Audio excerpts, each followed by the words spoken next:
കൂട്ടുകാരെ, മാലയോഗത്തിൻ്റെ 46-ാം ഭാഗത്തിലേക്ക് സ്വാഗതം. രാവിലെ വിഘ്നേഷ് എഴുന്നേറ്റ് നോക്കുമ്പോൾ ബെഡിൽ ഉണ്ണിമായ ഉണ്ടായിരുന്നില്ല.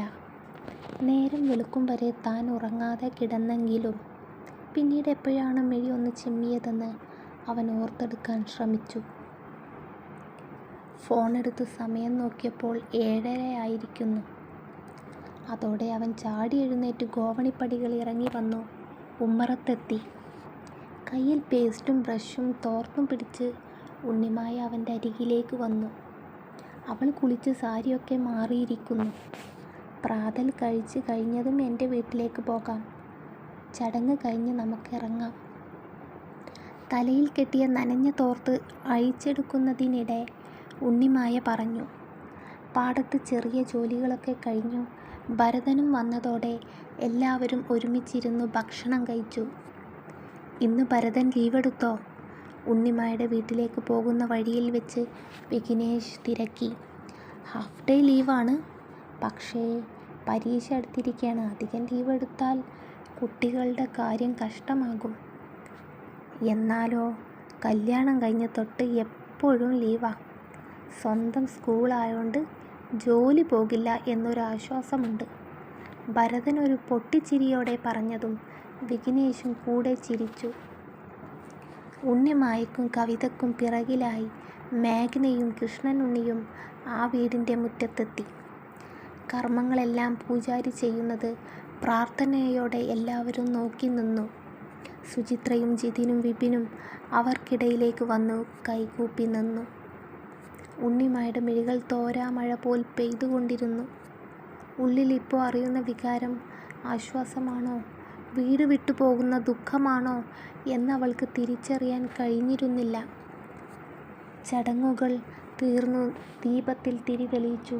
പൂജാരി മടങ്ങുമ്പോൾ വിഘ്നേഷ് അദ്ദേഹത്തിന് അവൻ്റെ കയ്യിൽ പിടിച്ചിരുന്ന നോട്ടുകെട്ടുകൾ നൽകിയിരുന്നു. കേദാർ കരയാൻ തുടങ്ങിയതും അവരെല്ലാവരും വേഗം ഇലഞ്ഞിത്തറയിലേക്ക് തിരിച്ചു നടന്നു.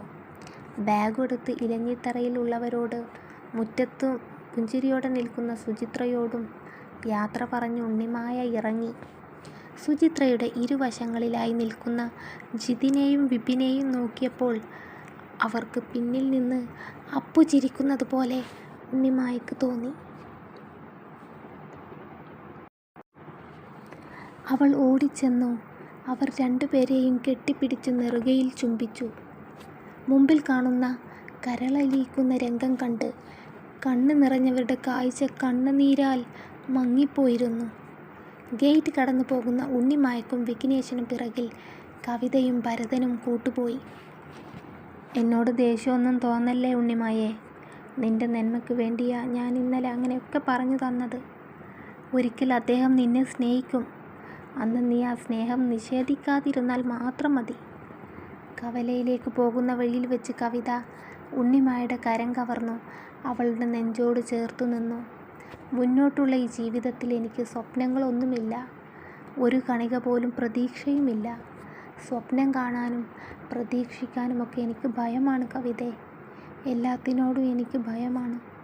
ഇനിയും നഷ്ടപ്പെടലിൻ്റെ വേദന താങ്ങാൻ എനിക്ക് വയ്യടി. വിതമ്പിക്കൊണ്ട് ഉണ്ണിമായ പറയുന്നത് കേൾക്കെ അവളെ ആശ്വസിപ്പിച്ചു നിർത്താൻ തക്ക വാക്കുകളൊന്നും അവളുടെ നാവിൽ വന്നില്ല.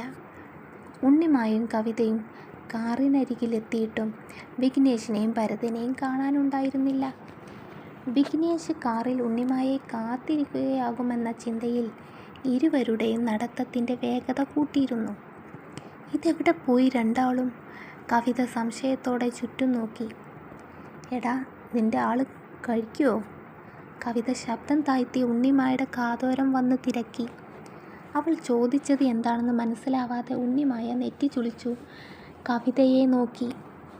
എടി പെണ്ണെ, പുള്ളിക്കാരന് മദ്യസേവ ഉണ്ടോന്ന് പറയുമ്പോൾ കവിത കൈകൊണ്ട് വെള്ളം വായിലൊഴിക്കുന്ന പോലെ കാണിച്ചു. ആ, എനിക്കറിഞ്ഞൂടാ.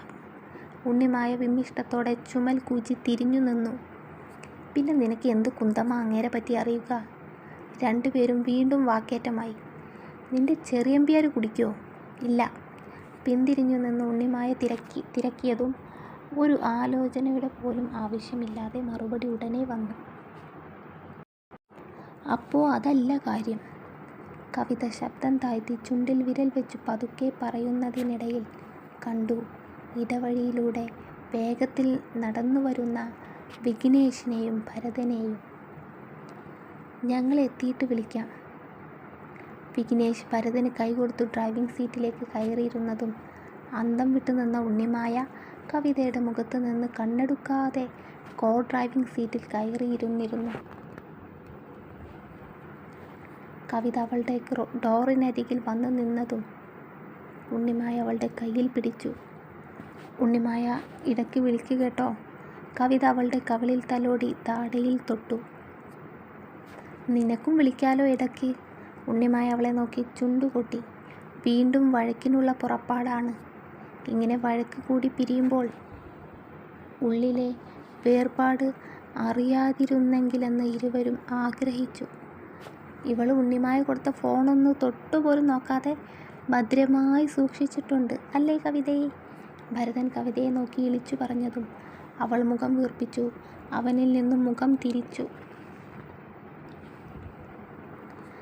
ഞാൻ അതിൽ ഞെക്കി വിളിക്കാൻ പഠിച്ചതും നിന്നെ വിളിക്കും. ഈറൻ മിഴികളോടെ അവൾ പറയുമ്പോൾ ഉണ്ണിമായ തലയാട്ടി. ഈ ഭൂമിയിൽ എനിക്ക് സ്വന്തമെന്ന് പറയാനും എൻ്റെ വിശേഷം അന്വേഷിക്കാനും നീ മാത്രമേ ഉള്ളൂ. ഉണ്ണിമായുടെ കരങ്ങൾ വിറച്ചു. മിഴികൾ അനുസരണയില്ലാതെ പെയ്തു. സങ്കടപ്പെടാതെ, ഞാനുണ്ട് നിനക്ക്. വിഘ്നേഷിനെ ഒന്ന് നോക്കി കവിത ഡോറിൽ നിന്നും കൈയെടുത്തതും ഭരതൻ്റെ അരികിലേക്ക് മാറി നിന്നു. അതോടെ വിഘ്നേഷ് കാറെടുത്തു. അവരങ്ങനെ ചേർന്ന് നിന്ന് കൈവീശി കാണിച്ചപ്പോൾ ഉണ്ണിമായ കണ്ണുകൾ അമർത്തി തുടച്ചു പുഞ്ചിരിയോടെ അവരെ നോക്കി തിരിച്ചും കൈവീശിക്കാട്ടി. അവർ രണ്ടുപേരും പരസ്പരം ഉള്ളിലുള്ള സ്നേഹം മറച്ചുവെച്ചു അന്യരെ പോലെ ജീവിക്കുന്നത് കാണുമ്പോൾ എനിക്ക് പേടിയാകുന്നു ഭരതേട്ട. കവല വിട്ട് മുന്നോട്ട് നീങ്ങുന്ന കാർ നോക്കി കവിത അവളുടെ ആവലാതി പറഞ്ഞു. അടുത്ത തവണ അവർ ഈ കുന്നിമണി ഗ്രാമത്തിലേക്ക് വരുമ്പോൾ അവർ പൂർണ്ണമായും ഭാര്യ ഭർത്താക്കന്മാർ ആയിരിക്കും. ഭരതൻ അങ്ങനെ പറയുമ്പോൾ അവളുടെ മിഴികൾ ഭരതൻ്റെ മിഴികളിൽ പതിച്ചു. അതെങ്ങനെ ഭരതേട്ടനറിയാം? കവിതയ്ക്ക് അവൻ്റെ ഉറപ്പിൽ ശങ്ക. വിഘ്നേഷിൻ്റെ മനസ്സ് കല്ലൊന്നുമല്ല. അയാൾ ഒരു ശുദ്ധ മനുഷ്യനാണ്. ഒരു കൊച്ചുകുട്ടിയുടെ നിഷ്കളങ്കതയിൽ അവളുടെ ഓരോ ചോദ്യങ്ങൾക്കും മറുപടി നൽകുന്ന സ്കൂൾ മാഷായി ഭരതൻ. അതിരിക്കട്ടെ, നിങ്ങൾ രണ്ടാളും എവിടെ പോയി കിടക്കുമായിരുന്നു? കവിതയുടെ തോളിലിട്ട ഭരതൻ്റെ കൈ അവൾ വിടുവിച്ചു. വിഘ്നേഷിനെ നിങ്ങൾ നീരാടുന്ന കുളക്കടവ് കാണിക്കാൻ പോയതാ. നോക്കുമ്പോൾ അവിടെ നിറയെ പെണ്ണുങ്ങൾ. നിരാശ കലർന്ന സ്വരത്തിൽ പറയുമ്പോൾ അവൻ്റെ ശബ്ദം പരുങ്ങിപ്പോയി. ഈ മനുഷ്യന് വന്നു വന്ന് നാണമില്ലാതെ ഇരിക്കുന്നു. കവിത പല്ല് ഞെരിച്ചു തലതിരിച്ചു കൈകെട്ടി നിന്നു.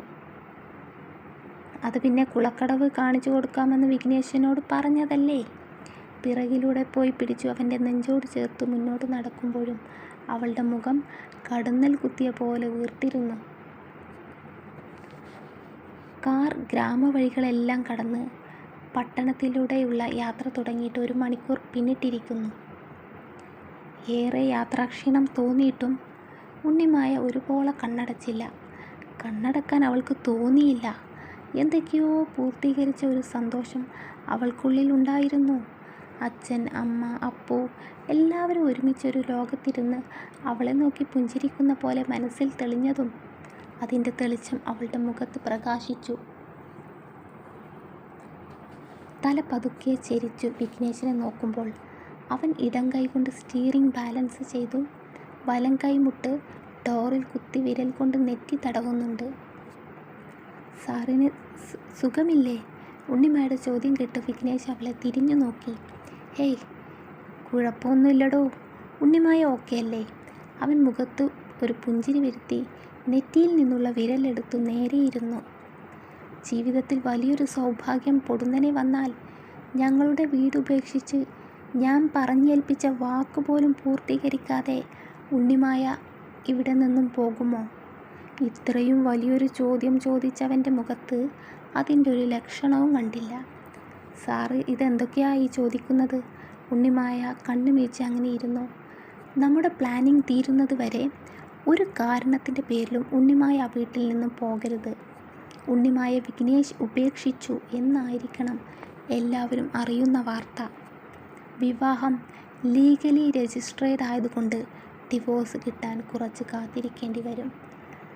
വിഘ്നേഷിൻ്റെ ഭാര്യ എന്ന പട്ടവും പേറി ഒരു 6 മാസമെങ്കിലും ഉണ്ണിമായ ഞങ്ങളുടെ വീട്ടിൽ താമസിക്കേണ്ടി വരും. അത് കഴിഞ്ഞൊരു പിണക്കത്തിൻ്റെ പേരും പറഞ്ഞ് ഉണ്ണിമായ അവിടെ നിന്നും ഇറങ്ങിപ്പോരണം. ഡിവോഴ്സിനുള്ള ഒരുക്കങ്ങൾ ഞാൻ അതിനുശേഷം മൂവ് ചെയ്തോളാം. വിഘ്നേഷ് യാതൊരു ഇടർച്ചയും ഇല്ലാതെ പറയുന്ന ഓരോ വാക്കുകൾ അവളെ തളർത്തിക്കൊണ്ടിരുന്നു. ഉണ്ണിമായ്ക്കുള്ളിൽ അതുവരെ ഉണ്ടായിരുന്ന സന്തോഷം പേരറിയാത്ത ഒരു നോവ് കൊണ്ട് മാഞ്ഞു തുടങ്ങി. അവളുടെ മുഖത്തെ ദുഃഖം കാണെ അത് പാടെ അവഗണിച്ചുകൊണ്ട് അവൻ വീണ്ടും പറഞ്ഞു തുടങ്ങി. നമുക്കിടയിലെ അസ്വാരസ്യങ്ങൾ അമ്മക്കും മനസ്സിലാകണം. അതിന് ഞാനും ഉണ്ണിമായും ഒരു മുറിയിൽ കിടക്കണം. പരസ്പരം വഴക്കിടണം. വിഘ്നേഷിൻ്റെ മുഖത്തേക്ക് നോക്കാതെ കണ്ണുകൾ അടച്ച് അവൾ തല താഴ്ത്തിയിരുന്നു. സാറേ, എനിക്ക് വഴക്കിടാനൊന്നും കഴിയില്ല, പ്രത്യേകിച്ച് അമ്മയുടെ മുമ്പിൽ വെച്ച് സാറിനോട്. അവൾ അലിവോടെ അവനെ നോക്കി. എടോ, താൻ ഇങ്ങനെയൊക്കെ പറഞ്ഞാൽ കാര്യങ്ങളെങ്ങനെ മുന്നോട്ട് പോകും? ഉണ്ണിമായ്ക്ക് ആ വീട്ടിൽ നിന്ന് രക്ഷപ്പെടണ്ടേ? ഓക്കെ, നമുക്ക് ഈ ടോപ്പിക് പിന്നീട് സംസാരിക്കാം. അതിനും മറുപടിയില്ലാതെ അവൾ ഇരുന്നപ്പോൾ വിഘ്നേഷ് പറഞ്ഞു. അല്പനേരത്തെ യാത്രയ്ക്ക് ശേഷം ഒരു ഹോട്ടലിൽ കയറി ഇരുവരും ഉച്ചഭക്ഷണം കഴിച്ചിരുന്നു. വൈകുന്നേരത്തോടെ കാർ വിഘ്നേഷിൻ്റെ വീട്ടിലെത്തി. ഉമ്മറത്ത് കസേരയിൽ കാലും നീട്ടി സുബ്ബലക്ഷ്മി ഇരിക്കുന്നുണ്ടായിരുന്നു. വിഘ്നേഷും ഉണ്ണിമായയും ഒരുമിച്ച് അവരുടെ അടുത്തേക്ക് വരുന്നത് അവർ മിഴികളിൽ നിറച്ചു. വിഘ്നേഷ് അവർക്കടുത്തേക്ക് ചെന്നപ്പോൾ സുബ്ബലക്ഷ്മി അവൻ്റെ കൈ അടുത്തേക്ക് വലിച്ചതിൽ ചുംബിച്ചു. അമ്മ വല്ലതും കഴിച്ചോ? വിഘ്നേഷ് അരികിലുള്ളത് ശ്രദ്ധിക്കാതെ ഉണ്ണിമായ സുബ്ബലക്ഷ്മിയുടെ മറുപുറം വന്നു നിന്നു. അമ്മ കഴിച്ചല്ലോ. ഇന്നലെ രാവിലെ ജോലിക്ക് വന്ന ആ പെണ്ണ് കുറച്ചു മുമ്പ് ഇപ്പം അങ്ങോട്ട് പോയേ ഉള്ളൂ. എൻ്റെ എല്ലാ കാര്യങ്ങളും നോക്കി ശുശ്രൂഷിക്കാൻ അവൾ കൂടെ തന്നെ ഉണ്ടായിരുന്നു. സുബ്ബലക്ഷ്മി ഒരു പുഞ്ചിരിയോടെ പറയുന്നത് കേട്ട് ഉണ്ണിമായുടെ മനസ്സൊന്ന് തണുത്തു. അവൾക്ക് ഇന്നലെ തൊട്ട് ആകെ ഉണ്ടായിരുന്ന ആദി സുബ്ബലക്ഷ്മി വീട്ടിൽ തനിച്ചാകുമോ എന്നതായിരുന്നു. അതേക്കുറിച്ച് വിഘ്നേഷിന് അറിയാമായിരുന്നുവെങ്കിലും ഉണ്ണിമായ്ക്ക് അറിയില്ലായിരുന്നു. തൻ്റെ അമ്മയെക്കുറിച്ചുള്ള ആദി തനിക്ക് മാത്രം മതി എന്ന സ്വാർത്ഥ ചിന്തയായിരുന്നു അതിന് പിന്നിൽ. നാളെ ഞാൻ നിമിഷയുടെ വീട്ടിലൊന്ന് പോയിക്കോട്ടെ? വിഘ്നേഷ് ഫ്രഷ് ആവാൻ മുറിയിലേക്ക് കയറി ഷർട്ടിൻ്റെ ബട്ടൺ അയക്കുന്നതിനിടെ ഉണ്ണിമായുടെ ശബ്ദം കേട്ട് തിരിഞ്ഞു നോക്കി. തനിക്ക് എവിടെ വേണേലും പോവാടോ, അതിനെൻ്റെ സമ്മതമൊന്നും വേണമെന്നില്ല. അതല്ല സാർ, അവിടെ എൻ്റെ ഡ്രസ്സുകൾ ഇരിപ്പുണ്ട്, അതെടുത്തിട്ട് വരാനാണ്. കൈകൾ തമ്മിൽ കൂട്ടി ഉരസിക്കൊണ്ടവൾ പറഞ്ഞു. അപ്പോൾ ഉണ്ണിമായ്ക്ക് ഇവിടെ ധരിക്കാൻ ഡ്രസ്സുകളൊന്നുമില്ലേ? ചോദിക്കുമ്പോൾ അവൻ്റെ മിഴികൾ ആ മുറിയിലെ കബോർഡിലേക്ക് നീങ്ങിയിരുന്നു. എനിക്ക് ആ ഡ്രസ്സുകൾ എടുത്തു കൊടുക്കാൻ എന്തോ ഒരു വല്ലായ്മ. എങ്ങനെയാണ് അത്രയും പറഞ്ഞു ഒപ്പിച്ചതെന്ന് ഉണ്ണിമായ്ക്ക് അറിയില്ലായിരുന്നു. വിഘ്നേഷിൻ്റെ മുഖത്ത് നോക്കി കാര്യങ്ങൾ അവതരിപ്പിക്കാനുള്ള ധൈര്യം അവൾക്ക് ഇനിയും കൈവന്നിട്ടില്ല. അതുകൊണ്ട് തന്നെ തലകുനിച്ചുള്ള നിൽപ്പ് തുടർന്നു. ആ അലമാരയിൽ ഇരിക്കുന്ന മുഴുവൻ വസ്ത്രങ്ങൾ ഉണ്ണിമായ്ക്ക് അവകാശപ്പെട്ടതാണ്. അത് മറ്റൊരാൾക്ക് വേണ്ടി വാങ്ങിച്ചതാണ്. ഞാനത് എടുക്കുന്നത് ശരിയല്ല എന്ന വൃത്തികെട്ട കോംപ്ലക്സ് മനസ്സിൽ നിന്നെടുത്തു മാറ്റുക. അതിന് അർഹതയില്ലെന്നും പറഞ്ഞ് തൻ്റെ ഡ്രസ്സുകൾ എടുത്തു വരാൻ നിമിഷയുടെ അടുത്തേക്ക് പോകണ്ട. കൂട്ടുകാരിയെ കാണാനുള്ള ആഗ്രഹം ഉണ്ടെങ്കിൽ അങ്ങനെ പോകാം പറഞ്ഞു തീർപ്പ് കൽപ്പിച്ച് അവൻ അവിടെ നിന്നും പോയിട്ടും അവൾ ശങ്കയോടെ അവിടെ നിന്നു. പിറ്റേന്ന് രാവിലെ പുറത്തേക്കിറങ്ങുമ്പോൾ വിഘ്നേഷ് തന്നെയാണ് അവളെ നിമിഷയുടെ വീട്ടിൻ്റെ മുമ്പിൽ ഡ്രോപ്പ് ചെയ്തത്. അന്ന് ഞായറാഴ്ച ആയതുകൊണ്ട് നിമിഷ വീട്ടിൽ കാണുമെന്ന് തീർച്ചയാണ്. എങ്കിലും നാട്ടിൽ പോയി കാണുമോ എന്ന ശങ്കയും ഉള്ളിലുണ്ട്.